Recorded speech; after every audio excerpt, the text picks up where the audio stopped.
Blue hell. Hell never looked so cute. They arrived in the dead of night, scampering on four limbs like animals too small to be threatening. Their skin glowed faintly blue under the moonlight, and their wide white eyes blinked with innocent curiosity. They called themselves Smurfs. Mia found them outside her garden, huddled in the flower bed. "We're lost," one of them squeaked, its high-pitched voice trembling like a child's.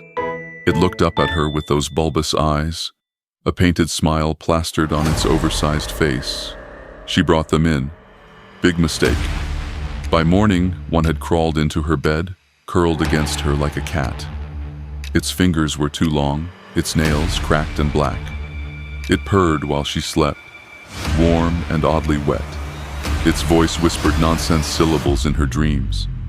She awoke to a nosebleed and a ringing in her ears. At breakfast, the creature sat at the edge of the table, gnawing on a spoon. "No food?" it asked, licking metal like it was flesh. The next day, the walls started bleeding.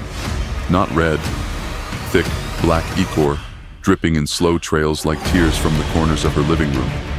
She scrubbed until her hands blistered, but it just kept coming.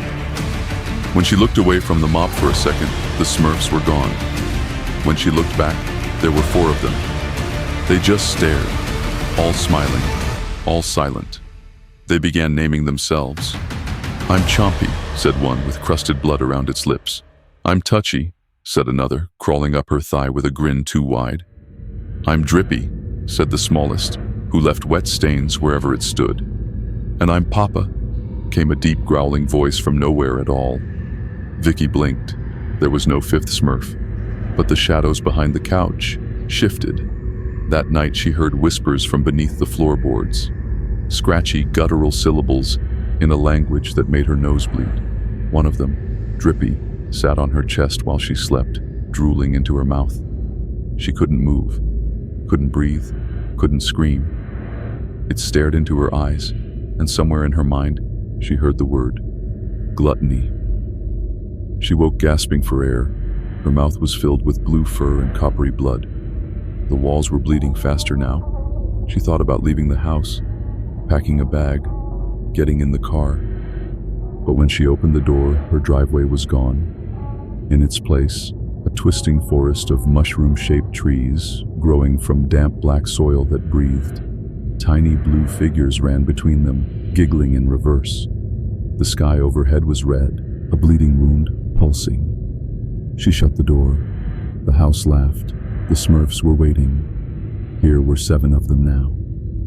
"I'm Gluttony," said Drippy, stuffing raw meat into his mouth. Her cat's remains still twitching. "I'm Lusty," purred the one that looked like a distorted, over-sexualized version of Smurfette. Her body split down the middle, and inside was nothing but slick, red muscle. "I'm Slothy," groaned another, dragging its malformed legs behind it, smearing pus in its wake. "Rothy," hissed one with exposed veins and eyes that bled constantly. She couldn't look away. They all stared. Papa was still in the shadows. The mirrors began lying. Her reflection didn't move with her. It smiled when she screamed. It whispered in her own voice, "Skin stretches better when it's warm." "Let them in, Vicky. Let them finish what they started. It's what you deserve." Behind her in the reflection, the Smurfs danced in a circle, dragging chunks of meat across the carpet. She turned around. Nothing there. But the meat was still warm. In the attic, something pulsed. She heard it calling her name, Vicky, but in 100 overlapping voices, including her mother's, her dead brother's, even her own. She climbed the stairs, pulled open the door, and inside was a full replica of the Smurf village, built from bone, gristle, and child-sized skulls. The huts oozed with bile. The grass was made of fingernails. The air burned her lungs. In the center, a pit, breathing, hungry. Papa's voice. Soon, back in her kitchen, the lights buzzed and popped. The Smurfs sat at the table. They were eating photographs, her memories, chewing through her life like paper dolls. Summer 2003. I love this part. Your first kiss. Tastes like regret. You were such a happy child, Vicky. Not anymore. She tried to scream. Her voice cracked. Lusty licked her hand. Its tongue was a writhing tendril, slick and split like a leech. Papa stepped out of the shadows, finally visible. He wore a red hat. His beard writhed with maggots. He smiled. Time to confess, little sinner. Papa stood in the doorway, eyes glowing like coals sunken in rotting flesh. His red hat wasn't cloth. It was peeled skin, sewn with human hair. You let us in, he whispered. You opened the gate. He raised a finger and pointed at Vicky's stomach. It rippled. Something moved under her skin. Tiny blue hands pressing out from within. She fell to her knees, vomiting a stream of black bile filled with teeth. The floorboards cracked open beneath her, revealing living muscle, veined and twitching. The smell of blood was thick now, metallic and sour. The Smurfs began to chant. Not words, just moans, groans, wet chewing sounds, and high-pitched laughter. Slothy dragged a sack into the room, her father's head rolled out, eyes still blinking. He didn't believe in us, Slothy said, but we believe in you. Vicky ran. Every hallway was a loop. Every door opened to more Smurf flesh, fused with walls and oozing blue-black slime. She opened the closet.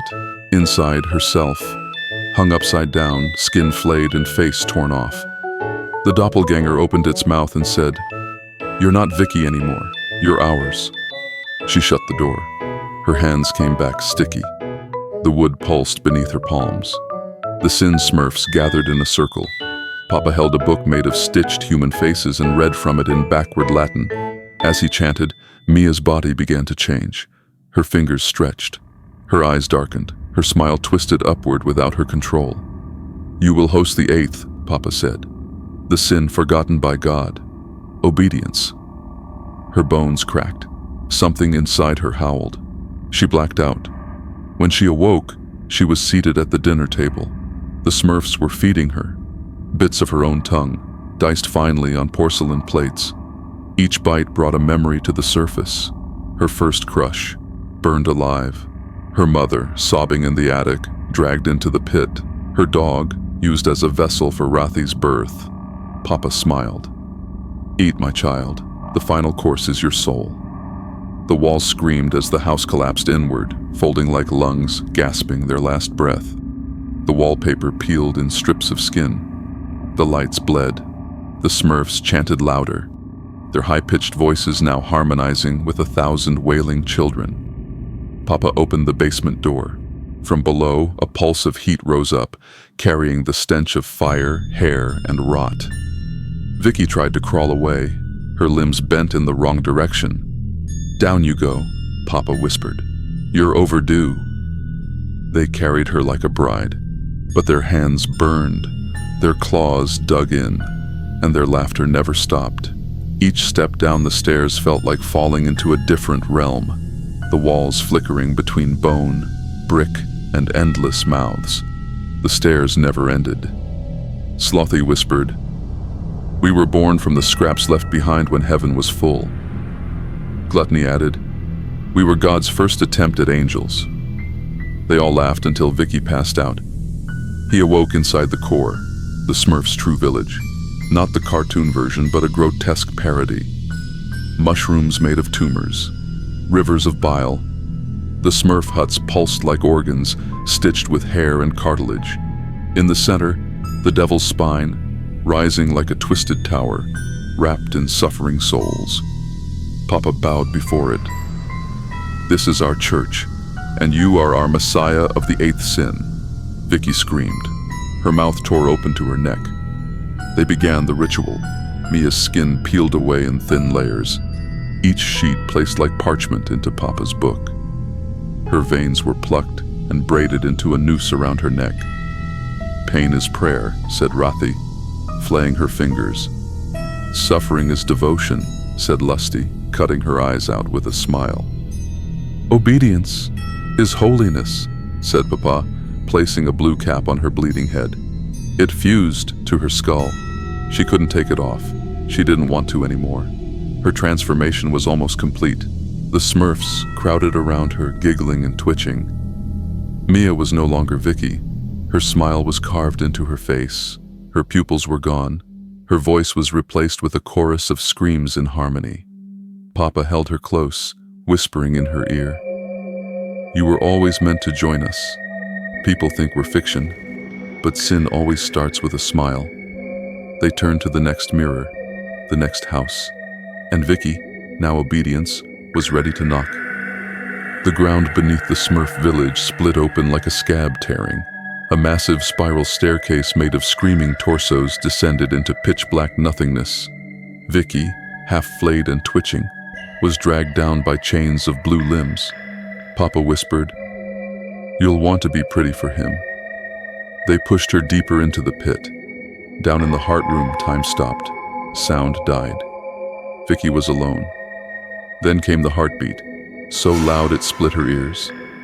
And the smell, burnt sugar, sulfur, and old blood. The darkness opened its eyes. From the pit crawled the devil. No horns, no fire.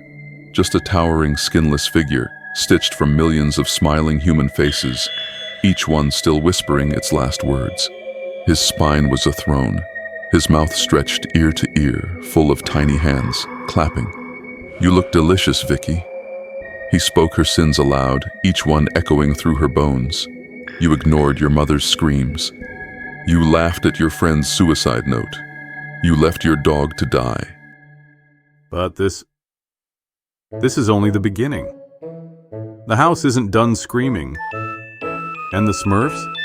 They're just getting started. If you're still here, you've seen too much. You've heard them scratching at your door too, haven't you? Don't look away now. The next soul is already marked. Subscribe to Veil of Dark Whispers before they come for you. Part 2 is coming, and it's so much worse.